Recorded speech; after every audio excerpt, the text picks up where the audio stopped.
Okay, here we go. Our daily bread. We are going through the New Testament in a year, and we are in the book of Hebrews. And as you can imagine, the book of Hebrews was written to the Hebrews. So we're in chapter 4,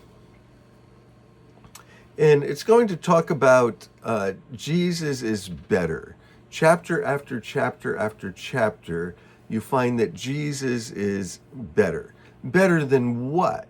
Better than the old Hebrew system, better than the old system of Judaism that revolved around the temple with priests and sacrifices and animals that were slain and blood and all of the ornaments that the priest would wear and the keeping of the Sabbath day. Jesus is better than all of that. He's better than the angels. He's better than the priests. He's better than Moses. He's better than the Old Testament law. He's the fulfillment of the Old Testament law. What else is he better than? He's better than the Sabbath. Now, there's nothing that says Judaism like Sabbath. They kept the Sabbath. They were supposed to keep it every seventh day, right? So they would keep the Sabbath. And they were known for that. And the Sabbath, it was supposed to be created for people, not people for the Sabbath. It was supposed to be a gift. How is the Sabbath a gift? Well, in the ancient world, people worked every day, 365 days a year. Nobody was getting time off. Nobody was in unions. Nobody was living for the weekend, so to speak. But God says, it actually says this, that he used the Sabbath to set them apart as a different people. And so they had the Sabbath. And every 7 years, they were supposed to take the whole year off. And not only that, he gave them all these festivals throughout the course of the year. So there's a lot of time that they had off. And the Sabbath is supposed to be a time of rest. You know, it says that God, when he completed his creation on the seventh day, he rested. And so rest is a huge doctrine and something that for humans to thrive, humans need rest. So he gave them the Sabbath. So the book of Hebrews, these Hebrews are seemingly going back to old school Judaism to be righteous with God and to find the better life and to be connected to God and to be saved. And so the writer of Hebrews is trying to tell them, don't do it. Jesus is better. What's he better than in chapter 4? The Sabbath. Watch. Therefore, since the promise of entering his rest still stands, let's be careful that none of you have fallen short of it. Fallen short of what? Entering into the rest. Couple of rests here.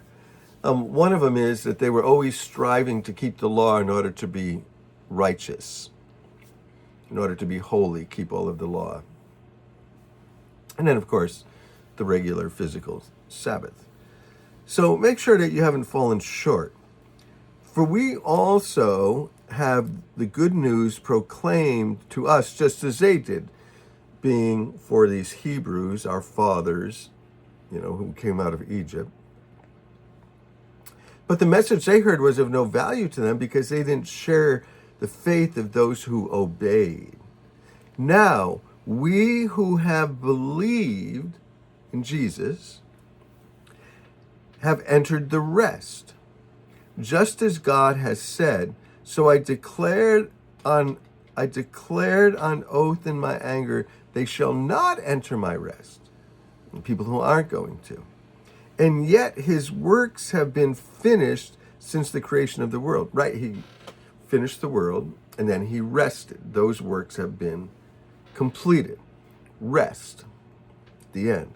For somewhere he has spoken about the seventh day in these words, on the seventh day God rested from all of his works. Well, we know that that's Genesis. We know that it's Genesis 1.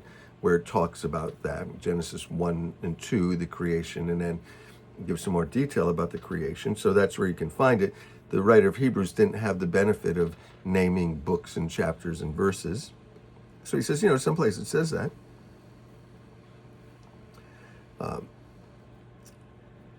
Therefore, it still remains for some to enter that rest. God again set a certain day, right? Calling it today. This he did when a long time later, he spoke through David in the passage already quoted. And he said, today, if you hear his voice, do not harden your heart. So listen to what's going on here. This whole idea of rest, this whole idea of God on the seventh day resting. Again, they won't enter my rest. Well, why not? Because we don't obey by faith. So if you hear, listen. Well, hearing and listening is the same thing, right? Not necessarily. You can hear things but not listen. If you've ever had a child, you know that. They might hear you, it doesn't mean they're listening to you. So verse 8 says, for if Joshua had given them rest, because they were going into the land with Joshua. And so finally we're going to get some rest. We're going to have rest from our enemies. We're going to have rest from all this stuff around us. Joshua's going to bring us in. He's going to bring us into the promised land. He's going to bring us into the land of milk and honey. For if Joshua had given them rest, God would not have spoken later about another day. So Joshua brings them in, but is it the rest? Is it the rest we're looking for? Is that where it ends? It ends in the promised land? For anyone who enters God's rest also rests from their works, just as God did from his. Interesting thing here, God does these works and then he rests. Well, the Jewish people historically did the works. They kept the festivals, they kept the feasts, they did all the things, they kept the law. Then they would rest on a Sabbath day. Well, but then you want to rest from our works. No longer is it our works, God's works, and then he rests. Our works, and then we don't rest. Well, Jesus works, and then we rest. Sabbath. Let us therefore, for anyone who enters into God's rest from their works, just as God did from his.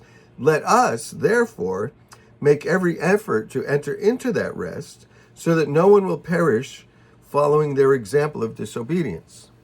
They never entered in. We want to enter in. For the word of God is alive and active. It's sharper than any two-edged sword. It penetrates even to the dividing of the soul and the spirit, the joints and the marrows. It judges the thoughts and the attitudes of the heart. Well, where's the line between my thoughts and my attitudes? Do you know where that is? Where's the line between my soul and my spirit? You know where that is? The Word of God cuts, and it cuts into our lives. And it's a double-edged sword. Amazing that the Word of God, preached, taught, read, the effect it has on our lives. Nothing in all of creation is hidden from God's sight. Everything is uncovered and laid bare before the eyes of him to whom we must give account. Now we got to give an account to God, and he sees everything. And so Jesus is a better rest. He's better than the Sabbath. He's better than doing religious works and then resting on the seventh day. It's an eternal rest. We rest in him. The work is done. It's complete. We rest. Therefore, since we have such a great high priest who ascended into the heavens, Jesus, the Son of God, let's hold firmly to the faith that we profess. For we don't have a high priest who's unable to empathize with our weaknesses, but we have one who in every way has been tempted just as we, yet he didn't sin.